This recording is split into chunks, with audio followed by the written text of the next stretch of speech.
The inside scoop on umpires. Now I have to tell you that one of the finest umpires that ever worked in the National Football League was a fellow named Al Conway. Conway played in Army and he was a great college ball player, became a great NFL, collegiate and NFL umpire. And I had the honor 1 year of working with him. And 11 times during that season he came to me and said, "You're misenforcing that penalty." And 11 times I enforced it my own way, and 11 times he was wrong.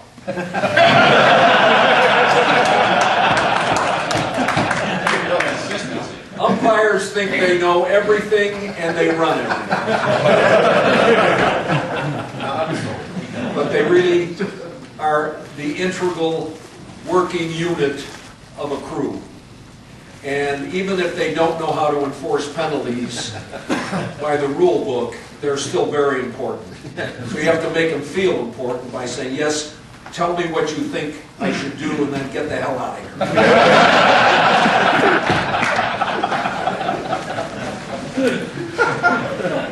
I've got a handout that I'll give you afterward, covering most of the stuff that I have, but what I'm going to talk about this morning is like a course in being a referee at every level, at any level. How many of you referee? Most everybody. Okay.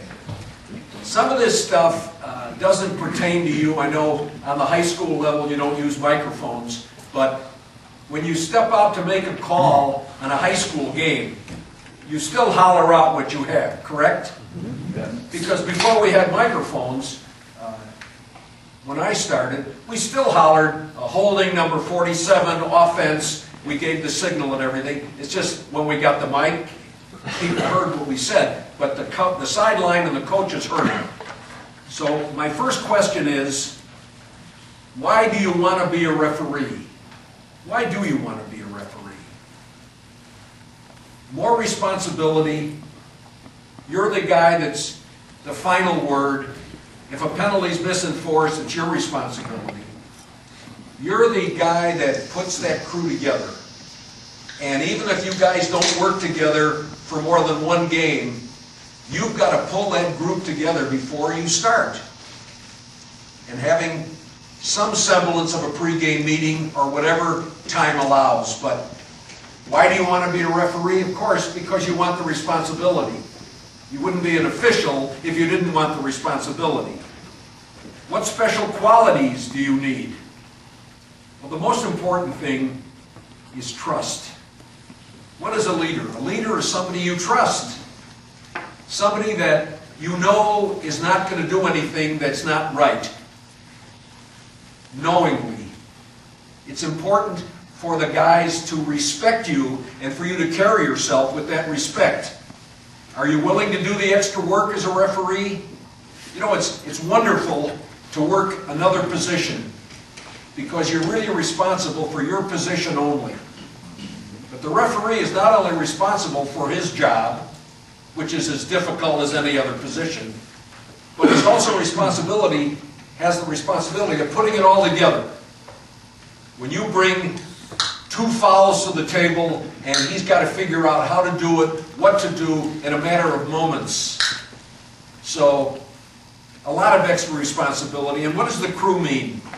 The crew is everything.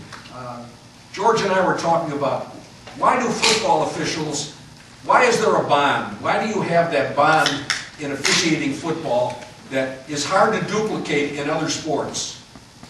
Because when you go out on the field, as a crew of 4, 5, 6, or 7.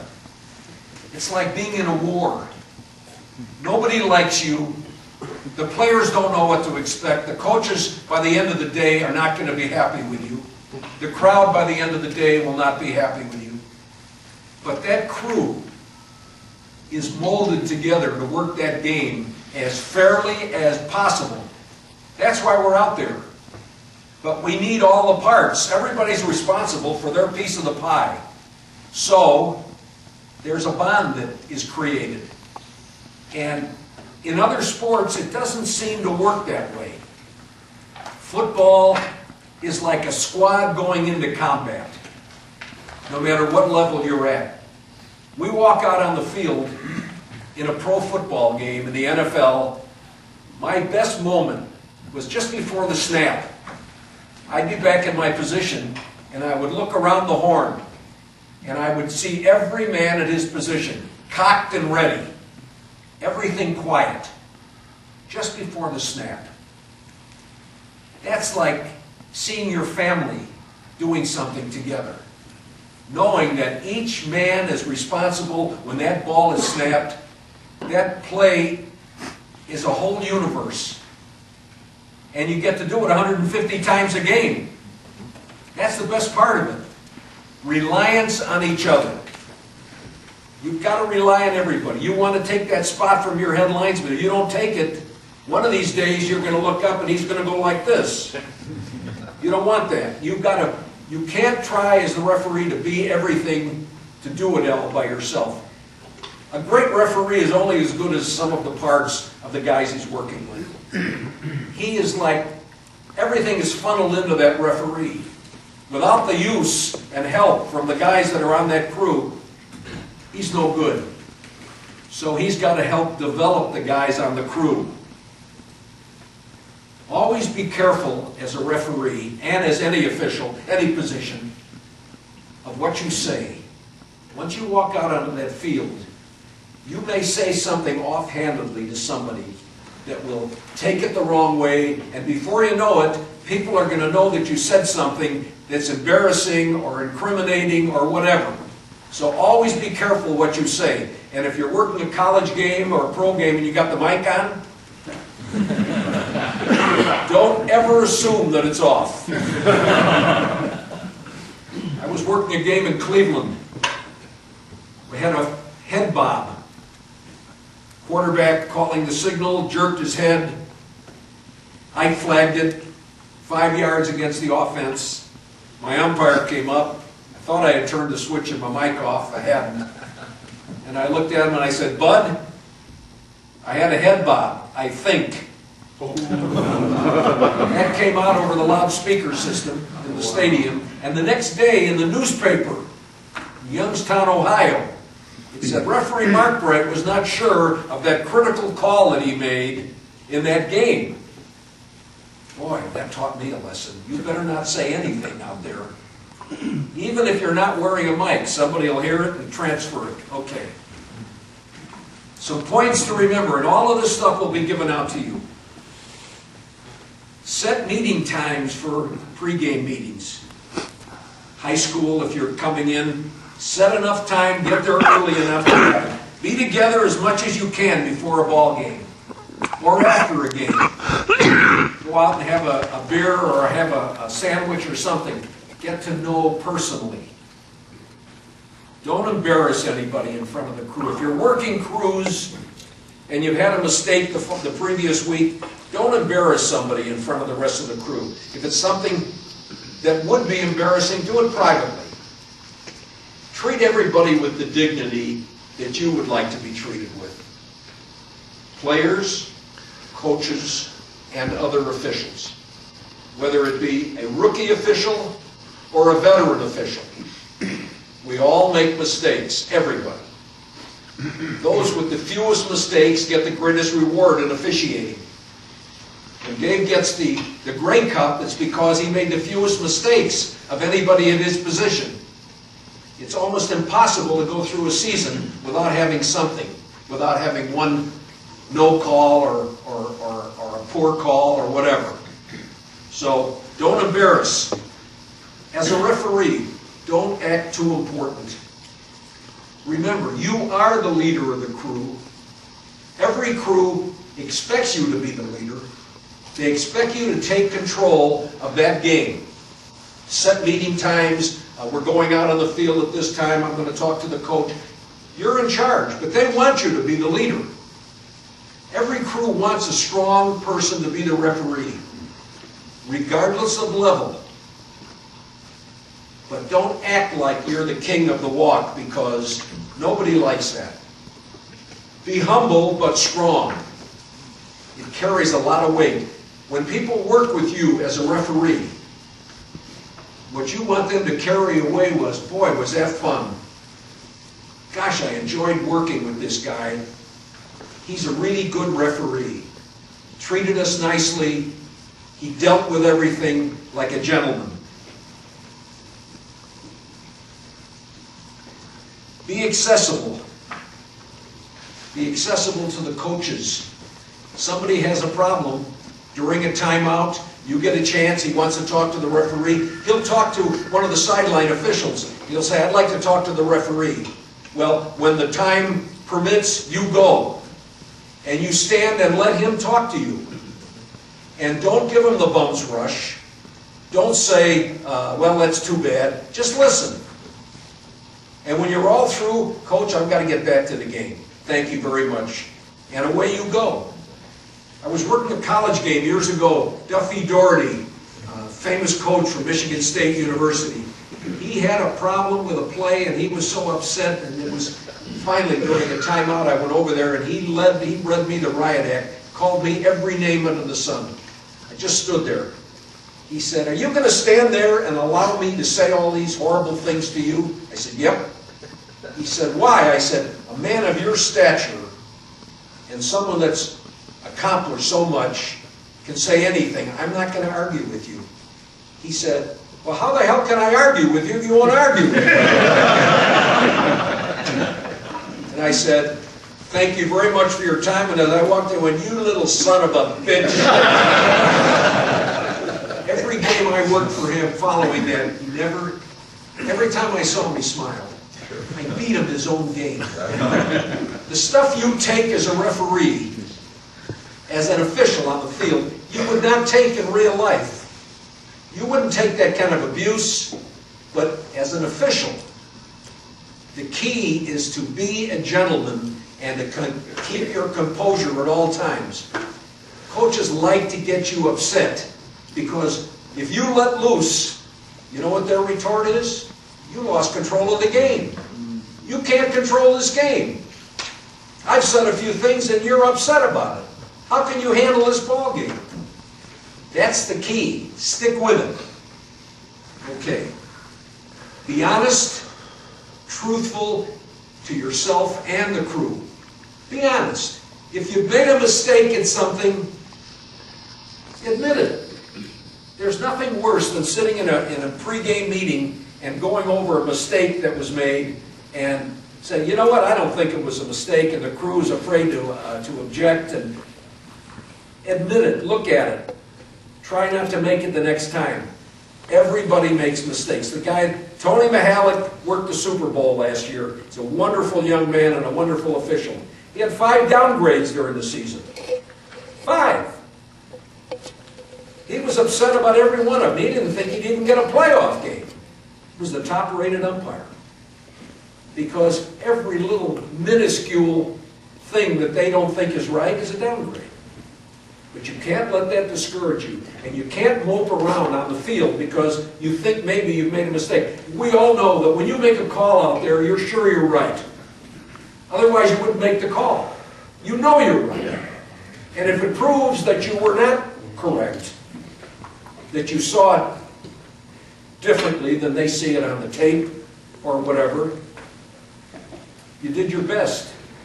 So accept it and move on with it. Look good. How important is coming out on the field? Shoes shine. I don't care if you walk out into a pigsty. It's muddy, it's lousy, it's a crappy day, it's raining. You walk out of that locker room, shoes shine, pants pressed, your uniform is good. Your hat, you don't have a hat you've worn for 16 years that's all discolored. Walk out looking like $1 million. You know, appearance is half the battle. Gee, these guys look like officials. 2 minutes later, you're covered with mud. It's okay. Look good.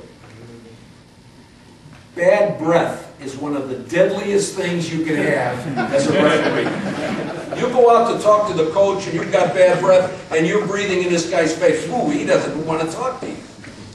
Make sure that you rinse your mouth out, brush your teeth. One of my first games as a referee in the NFL, my side judge was Tom Kelleher, one of the all-time great sideline men. Getting ready to go out, I'm talking to him about something. He says, go in and rinse your mouth out. Your breath smells. Now, how many guys have the guts to tell a friend, you know your breath smells? I mean, outside of your wife, who's going to tell you? He told me. And I went in and rinsed my mouth out. And I never forgot that, because he cared enough about me to tell me the truth. I mean, how many people have you seen walking around with their fly open? And you don't want to say anything to embarrass them. Tell them their fly's open.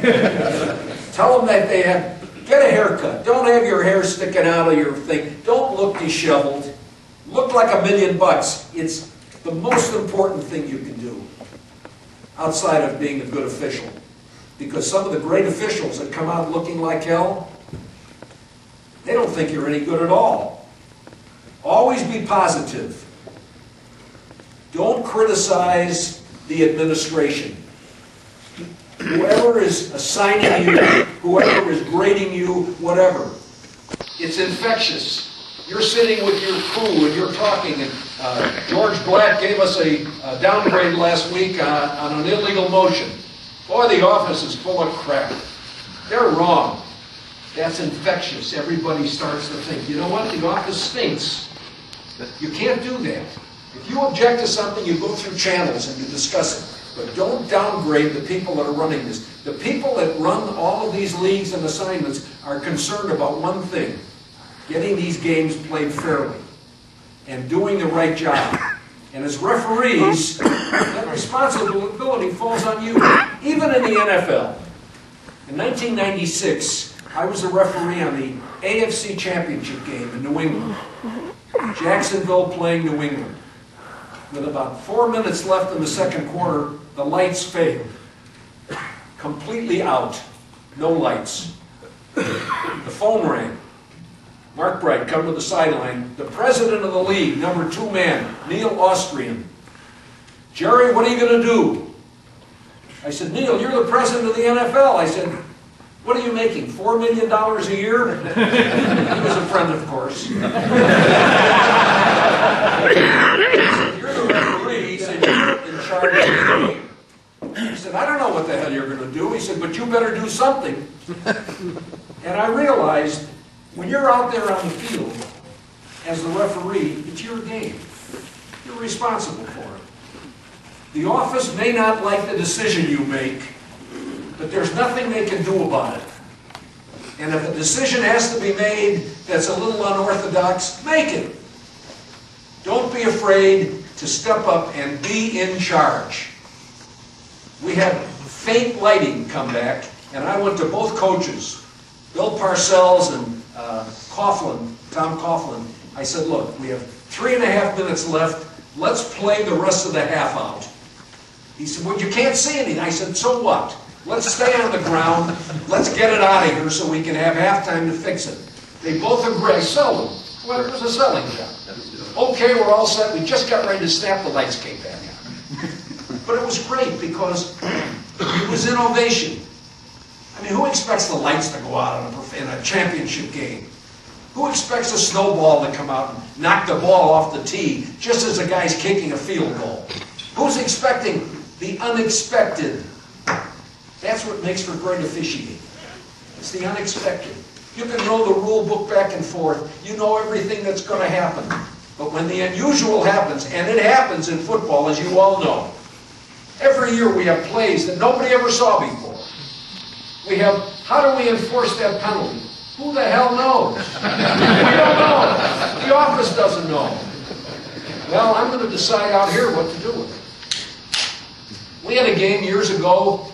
We had a first down, rushing to the ball. The defense was lagging. They bumped a couple of guys going through to get back on the side. The offense false started. Somebody was offside. Somebody blew the whistle, and we're standing there with about 5 flags on the ground.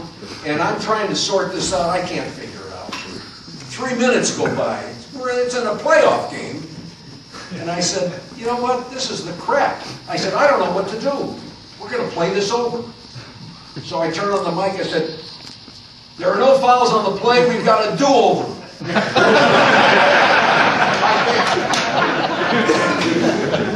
The office said, what the hell is a do-over? I said, a do-over is when you don't know what to do. So you do it over. That may happen. And if they don't like it, what harm is done? Do it. It's stuff you remember for the rest of your life. You know, everybody can call holding, and 90% of the things that happen all the time. The same fouls happen. Every once in a while you get some wonderfully weird enforcement that makes you feel good because you got it. Because everything you know in officiating, all of the clinics and all of the meetings and all of the rules exams and everything, you're storing in your brain. And you're hoping that when something weird happens out on the field, that thing that you know but you haven't thought about for a while comes to the fore and you're able to make that decision to know what to do. That's why you've got to keep storing all of that knowledge. You never stop learning. If you think that you've attained the great end of your career and that you know everything, you failed. You're trying to work that perfect game. I worked 457 NFL games. I never worked a game that I was satisfied with. Never walked off the field feeling this was it. This was it. I had everything locked. My last game, absolute last game, January 9th, 1999. The last call that I made was an incorrect call. I failed to call holding on a play as the quarterback released the ball. I knew there was something going on. I couldn't take my eye off the quarterback. The last grade that I received after a stellar 23-year career was, you should have had holding on that call, which taught me a great lesson. The administration is never satisfied. You're only as good as your last call. And since my last call was lousy, everything you did yesterday doesn't mean a damn thing.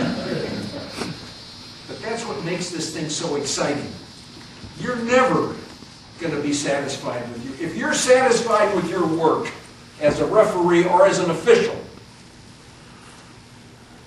you're not with it. It's impossible to be perfect out there. You strive for perfection in officiating. You hope for excellence. You have 42 men working in the CFL. Got to be lucky to get an opportunity to come into that league. You have to be on your toes when you're working because somebody may be watching you. But once you get in, you're not in for a lifetime.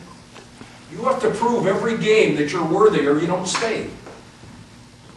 The most important thing is to work every game like it's the world's championship game. I don't care if it's a Pee-wee game or the Grey Cup. If you don't put everything you have, remember that every level of the game is so important to the kids that are playing, the parents, the coaches, and everybody involved. I mean, in the whole scheme of things, in the whole scheme of life, it's not that big a deal. But on that day, that game is the most important thing in the world to those people. Years ago, working high school games, small college on a muddy, miserable day, maybe I was in my fourth year. 3 old-time veterans, I came in, they said, "Kid, you're the referee?" I said, "Why, you guys?" He said, "Well, the middle of the field is all muddy. And we want you to get experience because you're going to be completely covered with mud, but you're going to referee the game." And it was 15-minute quarters. It was a junior college game. There was nobody in the stands. It was a terrible day, a lousy game. I gave that game everything I had. I made the announcements. I walked off the penalties. I mean, I worked the Super Bowl game that day. I felt so good. I was covered with mud. went into the boiler room to shower, came out, and there was one man sitting in the stands, way up at the top of the stadium, in this little shelter. Came walking down, he had his rain hat and his coat, and he said, "What's your name?" I gave him my name. He said, "My name's Henry Schultz." He said, "I'm a scout for the Big Ten." He said, "I was sent out here to watch this crew." He said, "You worked a wonderful game." He said, "I was very impressed with your work." And that was it. Well, 3 or 4 years later, I was taken in the Big Ten. It was because of his report. It was a lousy, crappy day that nobody cared about. These other guys didn't want to even get a drop of rain or mud on them. But I worked the game like it was the world's title game. It made my career. You never know who's watching you. If you aspire to move to the next level, if you aspire to get into the pro league, if you aspire to move from pee-wee ball into high school ball, work every game like it's the best game you ever had. Because it pays off. If somebody comes out and sees you slacking off on a kind of a nothing game, that's the impression they take away with them. You want to be known as a hustling official that cares. As a referee, you're the leader. Don't be afraid to be the leader. Always be nice to visitors. I don't know if they, I know in the college games, if someone comes into a locker room, if there's a chain crew around or anything, always be nice and courteous to everybody. Don't be dictatorial.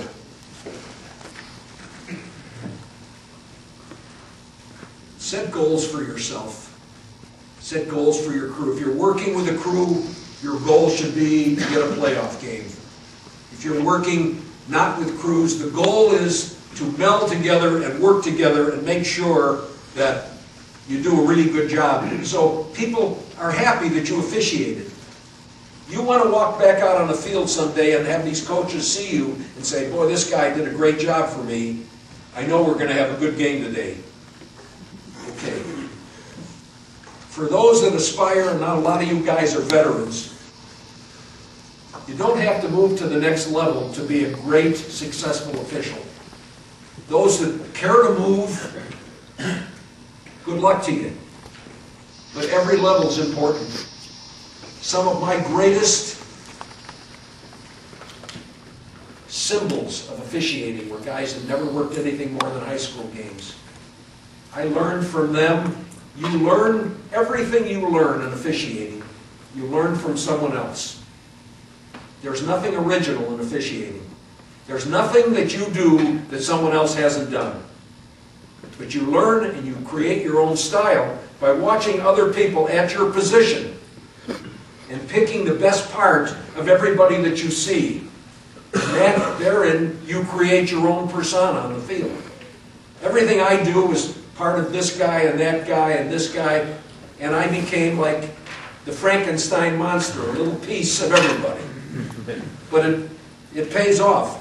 Keys to success. Stay in shape. Along with coming out on the field looking good, you want to look good. You don't want to come out there looking like you can't run 20 feet. Being in condition is very important. And it's hard to do when you get older, but you got to do it. Work as much as you can, every level of the game. Watch as much tape or film as you can. Be a rules expert. Know your rule book backwards and forwards. Study it all the time. I studied rules every day of the year, regardless of what level I worked at. I wanted to be an expert on the rules. I didn't want someone to bring up a situation that I at least didn't know where it was in the rule book. Enjoy the pressure. Enjoy the pressure. Give me the toughest game on the toughest crowd and the toughest field and the toughest play. A lot of guys pray that that tough call will come on the other side of the field and he'll be all right. I prayed that it would come my way. Give me that call. I want to make that call. I don't give a damn if I'm wrong or right. I want that big call. Bring it to me. Give me the game where they had a brawl last year. Let me have that game. No fear. The pressure in officiating is the privilege of working. If you have any fears of working, don't be a football official, because anything can happen. And if you control the game properly, and you treat the people on the field properly, the chances of an eruption are remote. They're remote. Don't call young players boys. Give me that play. Come on, you boys unload. Always gentlemen. Gentlemen, let's go. The play's over. Let me have the ball, please. Always with respect. I had a Notre Dame Southern Cal game way back in the old days. John McKay was the coach. Just before halftime, the game erupted into a tremendous brawl. They were hitting each other with crutches and water bottles, and they were out of the field, and I mean, it was horrible. It just erupted out of nothing. So we finally cleared it, and as I ran off the field, I said to one of my fellow officials, I said, that's one of the worst chicken shit fights I've ever seen. And one of their Southern Cal coaches was right behind me, heard me say chicken shit, and went in and told John McKay that I said McKay was chicken shit. So with about 3 minutes left before we came out on the field, the door to the officials' room at Notre Dame Stadium is kicked open, and in walks McKay with 3 of his assistants. He said, "Who's the referee?" And I said, "I am." He said, "You called me chicken shit." I said, "What are you doing in this room?" He said, "You're not." He said, "What are you going to do about it?" I said, "In the Big Ten," I said, "you'd be probably set down for a week." I said, "Now get the hell out of here. I didn't call you chicken shit. I said the fight was chicken shit." He turned to his assistant who had reported me. He said, "Is that what he said?" The guy said, "Yeah, that's what he said."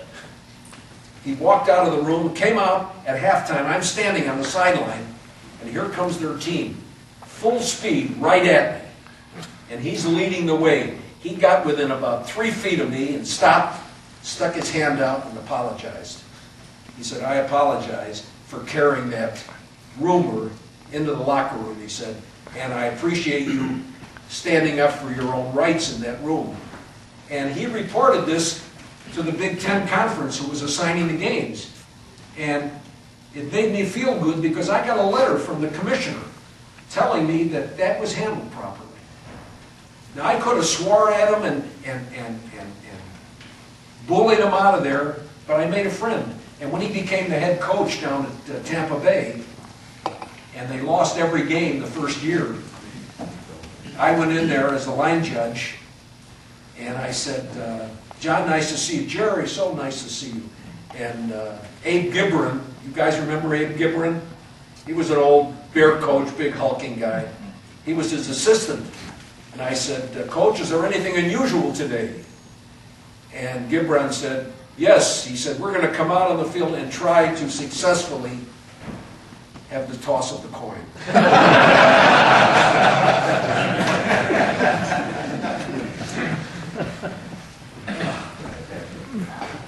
You need a lot of luck in officiating, especially in penalty enforcement. And if you're working on crews, the most important thing is talk rules every week. Talk rules so that somebody on your crew becomes a rules expert. Because you're going to freeze out there. Something's going to happen and you're not going to know what to do with it. And somebody will save the day. At least you'll listen. I had a guy on my crew for 11 years, Don Hakes. 3 Super Bowls, deep official, back judge. He looked at my face. He knew that I was in trouble with an enforcement.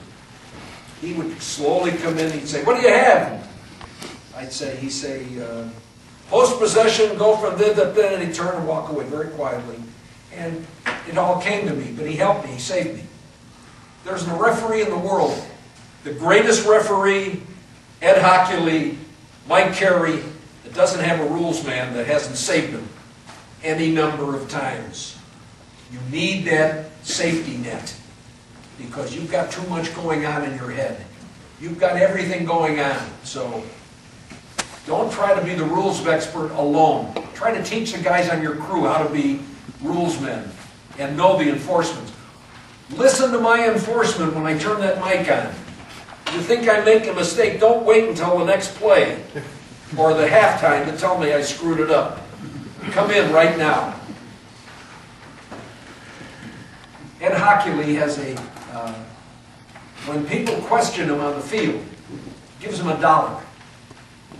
Ed, are you sure you got that? Marks it down at the next meeting, gives everybody $1. So he's got guys coming in all day long. It's $40, $50 a game. So I'm working a AFC championship game, the same one, and Jim Diopoulos, who was Ed's umpire, after a very complicated enforcement, came over to me and he said, are you sure you enforced that penalty right? He said, get the hell out of here. I said, I got it right. He said, where's my $1? I said, stick that in your rear end. How to deal with coaches. The biggest complaint about by coaches about officials is attitude. Is attitude. How do you treat these guys? They're under a tremendous amount of pressure. This game might be everything for them. It may be their job, it may be the reputation of the school, or whatever it is. So treat it with dignity and have the right attitude. Even if you're upset with this guy, don't show it. Attitude is everything. If you can, meet with the coaches before the game. Hello, coach, how are you? This guy's your next door neighbor, and his first name is Bill, never called anybody but anything but coach on the field. Not hello, Bill. Hello, coach. Nice to see you. Gerry Markbriet. I know who you are. I said, I know, but I want to make sure. So if you holler from the sideline, you'll holler Gerry instead of asshole. Always ask them if there's something unusual so that they don't fool you. Have a good game. Shake hands. Look them in the eye. Just like you would do in real life. Because let's face it, when you step out, when you put that uniform on, you are transformed from what you are today. You're a citizen, you're dressed in civilian clothes. When that uniform goes on, you become something else. Everything you are is put in that locker. And you become a football official. Just like a policeman, just like someone in the military. The uniform transforms you into what you are for that day. And it's important to carry that with you, to know you walk out, that uniform tells them that you're the official. They think they know you, but when they see you in civilian clothes, they don't know who you are. They may know Dave, but if you walked up to him in civilian clothes, they probably wouldn't know you. They used to holler, Jack Youngblood, Hall of Fame tackle, defensive tackle for the Rams. Every game I worked, Gerry, they're holding me, Gerry, always Gerry, Gerry, Gerry, like he knew me. So here we are in Dallas for a playoff game, and they're all in the lobby doing something, dressed civilian, and we're on our way out to dinner. So I walked over and I stood next to Youngblood. And I had somebody come over and say, Gerry, and he kind of looked at me. Out on the field, I said, Gerry, they're holding me. I said, you're so full of crap. I said, I stood right next to you in the lobby. You didn't know who the hell I was. He said, was that you?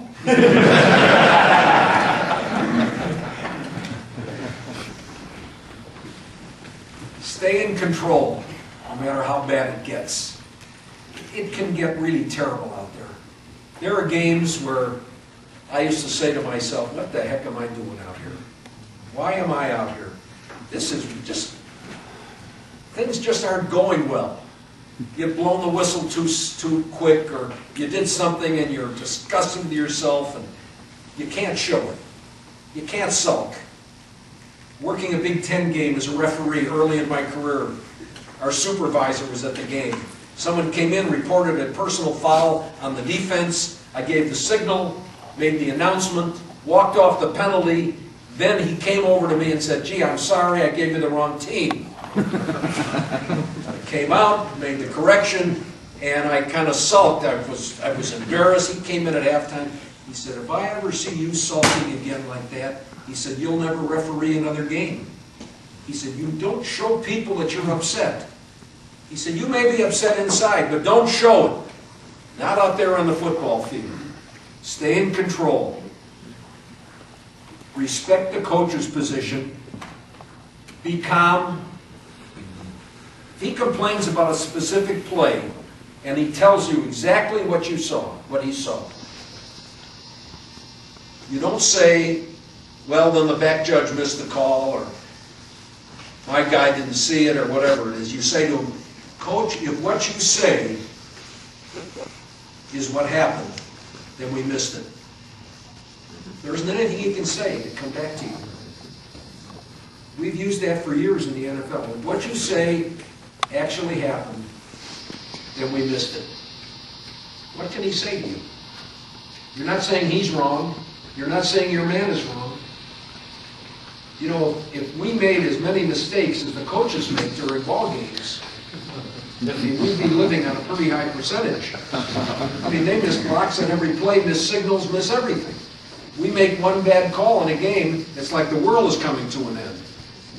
Don't blame anybody for your shortcomings. You've got to get and give respect at the same time. If you respect the people you're working with and for, and the kids and the players, they'll respect you. The most wonderful thing is to have someone say, you know, I worked with this guy, or a young man will come up to you, used to referee our games. You always talk to us, and you always treated us like men. And that's the greatest reward you can get in officiating, especially high school kids who need sometimes a little encouragement.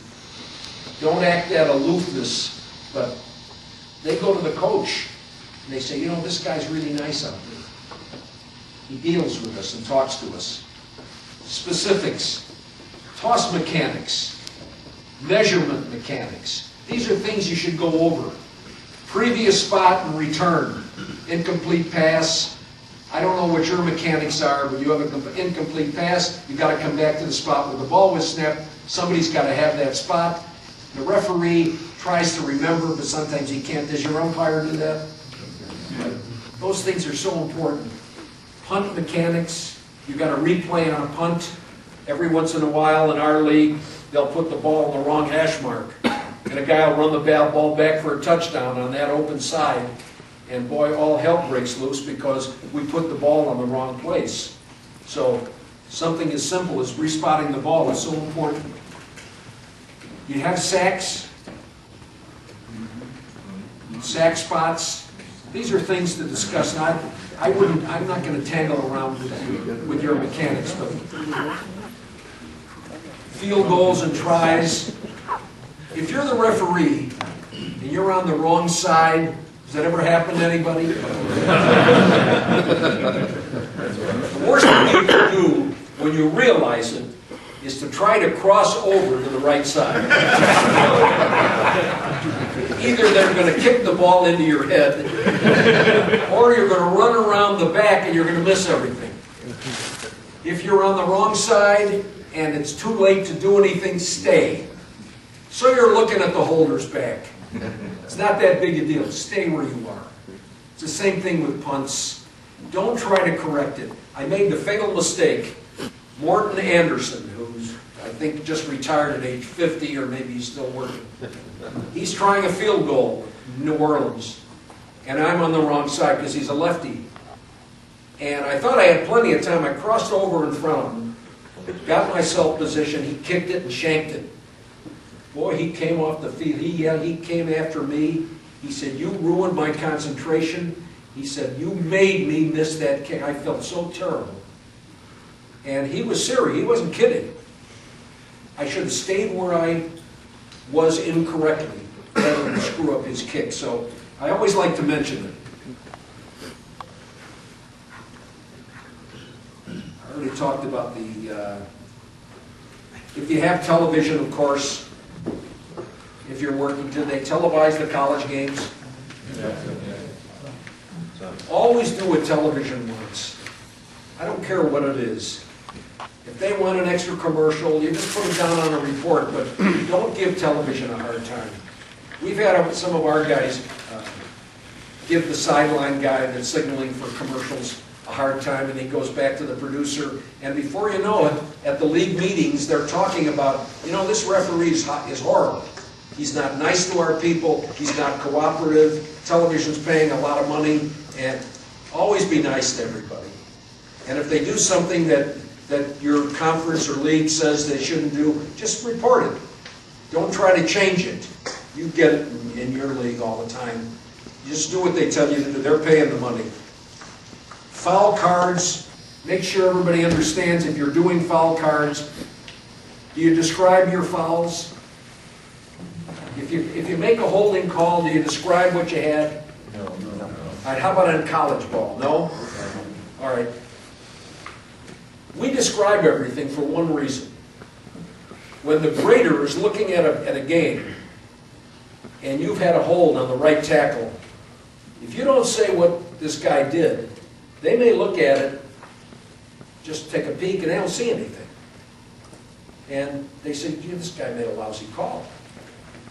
But the call was an inside grab and a pull at the point of attack. Now the guy's looking at it, he doesn't see anything. Now he looks at the end zone and he sees the offensive guy grab him, and he sees the pull, and the call becomes a correct call instead of an incorrect call. So it's always safe if you have something to put down a description. It's like an offside, a guy lined up in the neutral zone. It's different than a guy coming offside. It's just, I don't know if you do it or not, but don't be afraid to make corrections. If you're on the microphone and you give the wrong information before the next play or even after, make a correction. Turn the mic on, say, correction, and give the proper information. It's okay. Everybody does that. I'm going to let you ask questions after I'm not going to talk about mic work because it just doesn't seem to. How many guys in the room you actually use the mic? Okay, well we can discuss some of that stuff when you ask some questions. But let's go to some questions. Anything you have about anything about